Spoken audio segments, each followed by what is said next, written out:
ओम श्री गणेशाय नमः। कदुआ भात से होती है पूजा की शुरुआत। खरना के दिन खाते हैं खीर में गुड़ और भात। सांझ का अर्घ्य करता है जीवन में शुभ शुरुआत। सुबह के अर्घ्य के साथ पूरी हो आपकी हर मुराद। दोस्तों, आप सभी को नहाय खाए की हार्दिक शुभकामनाएं। छठ पर्व आपके जीवन में खुशहाली लाए, आपके घर में रोशनी भर दे। जय हो सूर्य देव की, जय हो छठी मैया की। दोस्तों, आज छठ पर्व की नहाय खाए है और आज इस वीडियो में मैं आपको सुना रही हूँ नहाय खाए के दिन सुनी जाने वाली कुछ पौराणिक कथाएं। दोस्तों, मेरी आपसे यह निवेदन है कि आप इन कथाओं को पूरी जरूर सुनिएगा, क्योंकि आधा अधूरी कथा से व्रत का पूर्ण फल प्राप्त नहीं होता। तो चलिए हम आज के वीडियो का शुरुआत करें। दोस्तों, 4 दिनों तक चलने वाली छठ व्रत की शुरुआत आज से नहाय खाए के साथ शुरू हो गई है। इस दिन व्रत रखने वाली महिलाएं स्नान करके नए कपड़े पहनकर पूजा करती है। छठ व्रतियों को नए कपड़े की आवश्यकता होती है। पीले और लाल रंग के कपड़ों की विशेष महत्व होती है। हालांकि दूसरे रंग के कपड़े भी पहने जा सकते हैं। स्नान के बाद ही छठ व्रती चना का दाल, कद्दू की सब्जी और चावल का प्रसाद ग्रहण करती है। व्रत रखने वाली महिलाओं के प्रसाद ग्रहण करने के बाद ही परिवार के अन्य सदस्य भोजन ग्रहण करते हैं। इस दिन व्रत से पूर्व नहाने के बाद सात्विक भोजन ग्रहण करना ही नहाय खाए कहलाता है। मुख्य तौर पर इस दिन छठ व्रती लौकी की सब्जी और चने की दाल ग्रहण करते हैं। इन सब्जियों को पूरी पवित्रता के साथ धोया जाता है। खाना पकाने के दौरान साफ सफाई का पूरा ध्यान रखा जाता है। खाना पकाने के दौरान भी छठ व्रती छठी मैया के गीतों से आराधना करती नजर आती है। नहाय खाए के दिन जो खाना खाया जाता है उसमें सेंधा नमक का इस्तेमाल किया जाता है। नियम का पालन करते हुए छठ व्रती के भोजन ग्रहण करने के बाद घर के बाकी सदस्य भोजन ग्रहण कर सकते हैं। यह व्रत काफी कठिन होता है, लेकिन बीमार या शारीरिक रूप से कमजोर लोग इस व्रत को नहीं कर सकते। 36 घंटे निर्जला रहने वाले छठ व्रतियों को यह व्रत कठिन नहीं बल्कि आसान लगता है। व्रत करने वाला व्यक्ति यानी छठ व्रती व्रत पूरा होने तक जमीन पर ही सोते हैं। नहाय खाए के दिन बनने वाले भोजन को बनाने के दौरान भी कई खास बातों का ध्यान रखना होता है। जो खाना इस दिन बनाया जाता है उसे रसोई के चूल्हे पर नहीं बल्कि लकड़ी के चूल्हे पर बनाया जाता है। इस चूल्हे में केवल आम की लकड़ी का ही इस्तेमाल किया जाता है। इस दिन तमाम नियमों का पालन करते हुए भोजन बनाकर सबसे पहले सूर्य देव को भोग लगाया जाता है। उसके बाद छठ व्रती भोजन ग्रहण करते हैं और उसके बाद ही परिवार के दूसरे सदस्य भोजन कर सकते हैं। दोस्तों, छठ की पौराणिक कथाओं के अनुसार राजा प्रियव्रत और उनकी पत्नी की कोई संतान नहीं थी, जिसके कारण वह और उनकी पत्नी बहुत ही दुखी रहते थे। संतान की प्राप्ति की इच्छा के साथ राजा और उनकी पत्नी महर्षि कश्यप के पास गए। महर्षि कश्यप ने यज्ञ करवाया और इसके बाद राजा की पत्नी गर्भवती हो गई। परंतु 9 महीने बाद उसने संतान के रूप में पुत्र को जन्म दिया, लेकिन वह पुत्र मरा हुआ पैदा हुआ। इसी को देखकर प्रियव्रत और उसकी रानी और भी दुखी हो गए। संतान ना हो पाने के कारण राजा ने अपने बेटे के साथ ही शमशान पर ही प्राण त्यागने और आत्महत्या करने का मन बना लिया था। लेकिन जैसे ही राजा प्राण त्यागने लगे तो वहाँ पर एक देवी प्रकट हुई। वह देवी ब्रह्मा की मानस पुत्री देवसेना थी। देवी ने राजा को बताया कि वह सृष्टि के मूल प्रवृत्ति के 6ठे अंक से पैदा हुई है। उन्होंने कहा कि मैं षष्ठी देवी हूँ। यदि तुम मेरी पूजा करोगे और बाकी लोगों को भी इसके लिए प्रेरित करोगे तो मैं पुत्र रत्न प्रदान करूंगी। राजा ने माँ की आज्ञा मानकर कार्तिक शुक्ल पक्ष की षष्ठी तिथि को देवी षष्ठी की पूजा पूरे विधि विधान से व्रत रख कर की। पूरे विधि विधान के साथ पूजा करने के बाद राजा को बेटे की प्राप्ति हुई थी। राजा ने कार्तिक महीने की शुक्ल षष्ठी को यह व्रत किया था। मान्यताओं के अनुसार इसी के बाद से छठ के व्रत की शुरुआत हुई। दोस्तों, महाभारत के वन पर्व में एक कथा आती है। जब युधिष्ठिर जुए में अपना राजपाट को हार जाते हैं तो उनको 12 साल का वनवास और 1 साल का अज्ञातवास होता है। जब पांचों पांडव ने द्रौपदी के संग वन की ओर प्रस्थान किया तो उनके साथ उनके पुरोहित धौम्य ऋषि और अनेकों ब्राह्मण उनके साथ वन की ओर चल पड़े। युधिष्ठिर और द्रौपदी इस बात को लेकर चिंतित हो गए कि इतने ब्राह्मणों के भोजन की व्यवस्था कैसे करेंगे। युधिष्ठिर को उनके पुरोहित धौम्य ऋषि ने सलाह दी कि आप सूर्यदेव की उपासना करें। धौम्य ऋषि के कहने पर युधिष्ठिर ने सूर्यदेव की उपासना की और सूर्यदेव ने युधिष्ठिर के तप से प्रसन्न होकर उन्हें दर्शन दिए। सूर्यदेव ने उनके तप का कारण पूछा। युधिष्ठिर कहने लगे कि प्रभु, मैं वन में कैसे इतने लोगों के भोजन का प्रबंध करूंगा, मुझे उसका उपाय बताइए। सूर्यदेव ने उन्हें अक्षय पात्र प्रदान किया। सूर्यदेव कहने लगे कि इसमें 4 प्रकार के भोजन सामग्री तब तक अक्षय रहेंगे जब तक द्रौपदी भोजन को परोसती रहेंगी और स्वयं भोजन नहीं करेंगी। अक्षय पात्र की विशेषता थी कि जब तक द्रौपदी भोजन नहीं कर लेती थी तब तक उसका भोजन समाप्त नहीं होता था, लेकिन द्रौपदी सभी को भोजन करवाने के पश्चात ही स्वयं भोजन करती थी। जब पांडव वनवास में थे तो दुर्योधन ने दुर्वासा ऋषि और उनके शिष्यों की बहुत आदर सम्मान किया। दुर्योधन के आदर सत्कार से प्रसन्न होकर दुर्वासा ऋषि ने उसे वर मांगने के लिए कहा। दुर्योधन कहने लगा कि मैं चाहता हूँ कि आप पांडवों को भी आपके आदर सत्कार का अवसर प्रदान करें, जिसे दुर्वासा ऋषि ने स्वीकार कर लिया। दुर्योधन की सोच शुरू से ही षड्यंत्रकारी थी और वह दुर्वासा ऋषि के क्रोधी स्वभाव के बारे में जानता था। उसे लगा कि वन में पांडव उनका उचित सम्मान नहीं कर पाएंगे और वह दुर्वासा ऋषि के क्रोध का शिकार हो जाएंगे और दुर्वासा ऋषि उन्हें कोई श्राप दे देंगे। दुर्वासा ऋषि वन में अपने शिष्यों सहित पांडवों के निवास पर पहुँचे। पांडवों ने उनका आदर सत्कार किया और उन्हें भोजन का निमंत्रण दिया। दुर्वासा ऋषि ने उसे स्वीकार कर लिया। वह कहने लगे कि तुम भोजन तैयार करो, मैं शिष्यों सहित नदी पर स्नान करके आता हूँ। इतना कहकर दुर्वासा ऋषि नदी पर स्नान करने चले गए।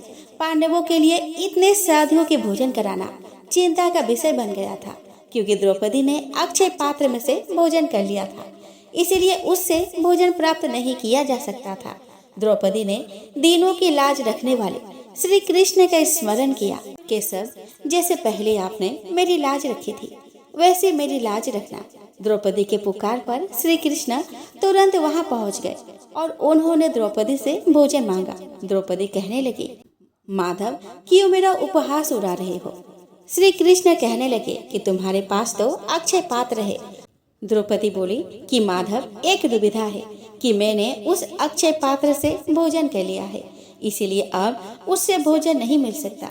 श्री कृष्ण बोले कि द्रौपदी, तुम मुझे अक्षय पात्र दिखाओ।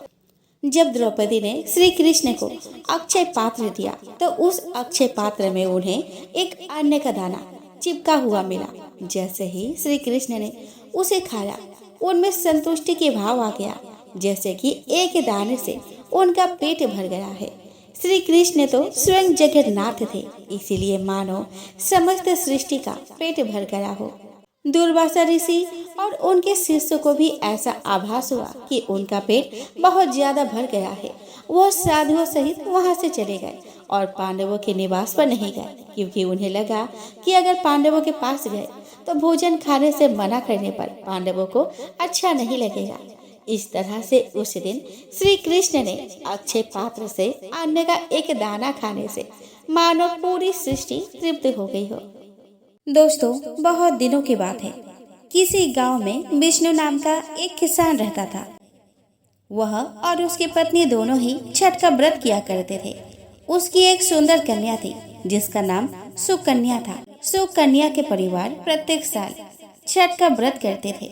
वे सभी एक ही साथ गंगा घाट जाते एवं पूरी श्रद्धा भक्ति के साथ सूर्यदेव को अर्घ्य देते एवं छठी माई का पूजन करते। सुकन्या जब थोड़ी बड़ी हुई तो उसकी माँ की मृत्यु हो गई। पत्नी के मरने के बाद विष्णु बहुत दुखी रहने लगा। उसे अकेलापन सताने लगा, इसीलिए उसने दूसरी शादी कर ली। सौतेली माँ बहुत ही कर्कश स्वभाव की थी। धर्म कर्म पूजा पाठ से उसे कोई लेना देना ही नहीं था।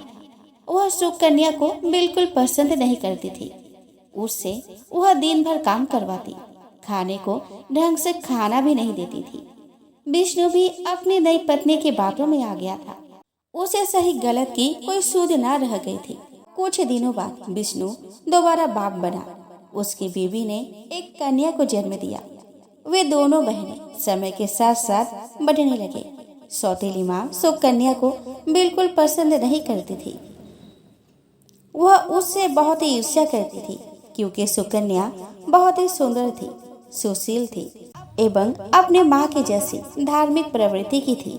जब दोनों विवाह योग्य हुई तो विष्णु को उनकी विवाह की चिंता सताने लगी। उसके पत्नी ने उसे समझा दिया था कि वे सुकन्या की विवाह किसी गरीब घर में करे एवं अपनी बेटी की विवाह कोई अच्छे घराने में करे। विष्णु ने वैसा ही किया। उसने सुकन्या की विवाह एक कुष्ठ रोगी से कर दिया एवं छोटी बेटी का शादी एक अच्छे से घर में किया। सुकन्या सोचने लगी कि यह मेरा बड़ा दुर्भाग्य है जिससे मुझे ऐसा पति मिला। सौतेली माँ ने सुकन्या एवं उसके पति को दहेज में ईंट पत्थर बांध कर दे दी एवं अपनी बेटी को धन दौलत जेवरात आदि देकर विदा करी। सुकन्या चिंतित मन से अपने ससुराल चली गई और वहीं रहने लगी। दिन बहुत दुख से बीतते, कभी खाना मिलता तो कभी नहीं मिलता। पर सुकन्या का पति भले ही कुष्ठ रोगी था, पर उसका मन बहुत ही कोमल था। वह अपने बीवी का बहुत ही सम्मान करता था, उसका ध्यान भी रखता था, पर वह हालात से लाचार था। करे तो क्या करे। वह दिन भर अपने भाग्य पर रोता और उसे कोसता रहता।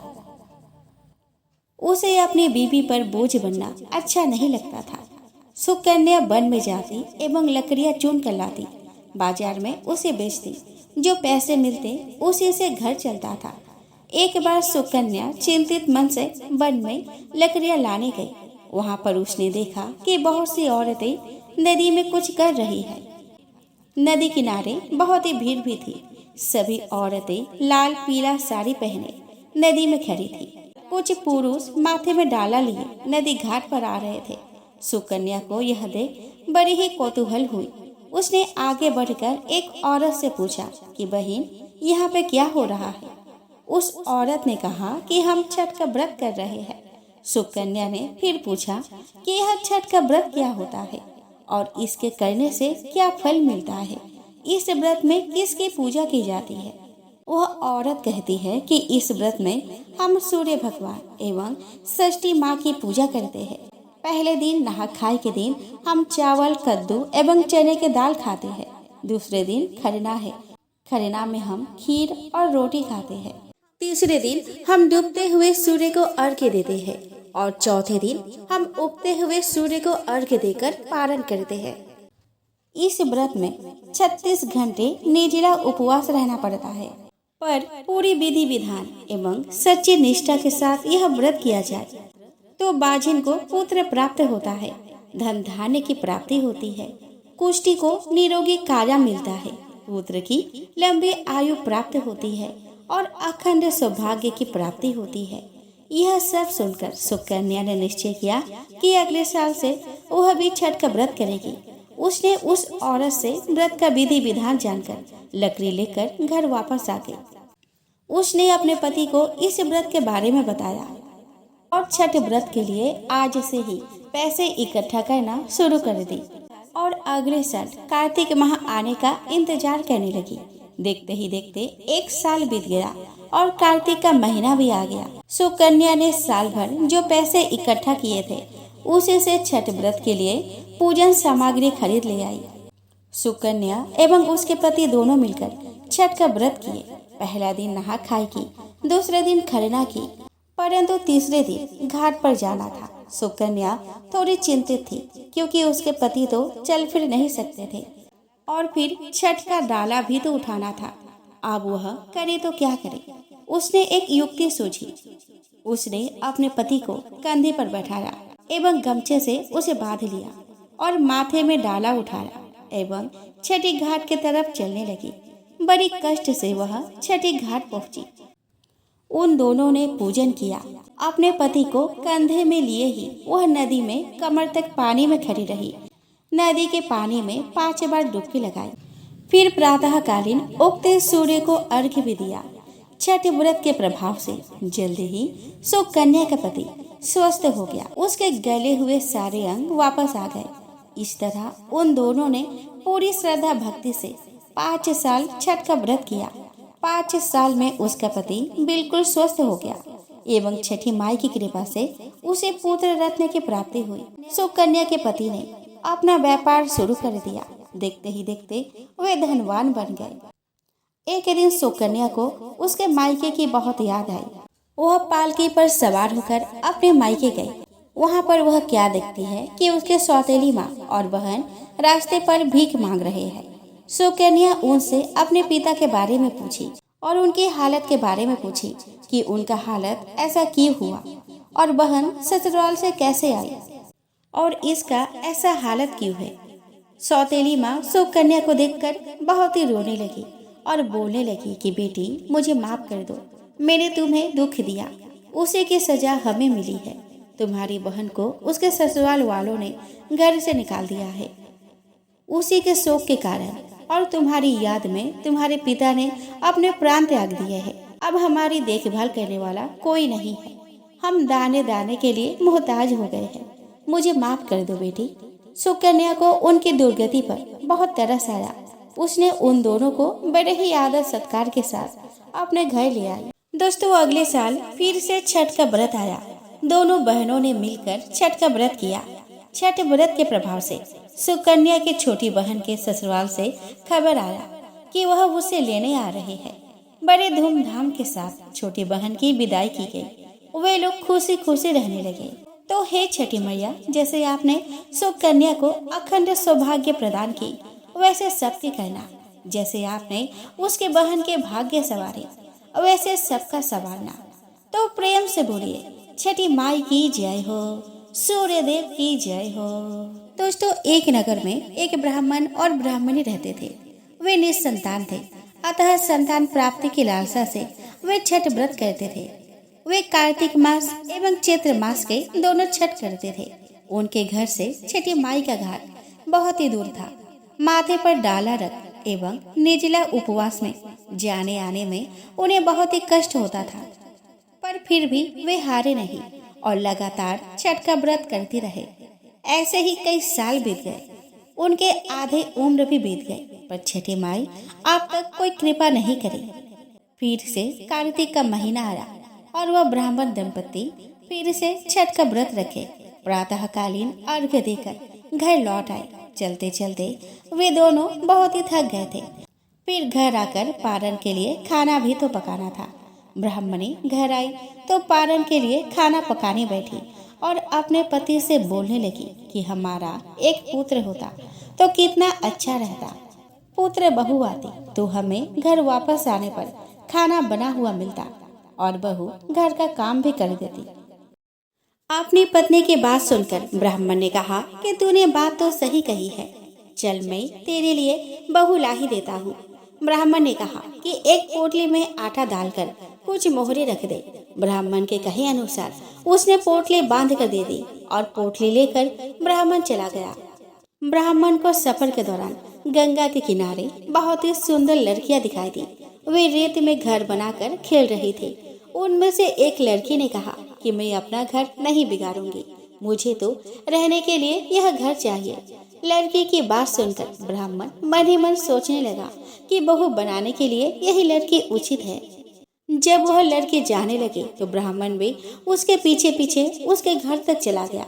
वहां जाकर ब्राह्मण ने उस लड़की से कहा कि बेटी, कार्तिक मास चल रहा है, इसलिए मैं किसी के घर खाना नहीं खाता।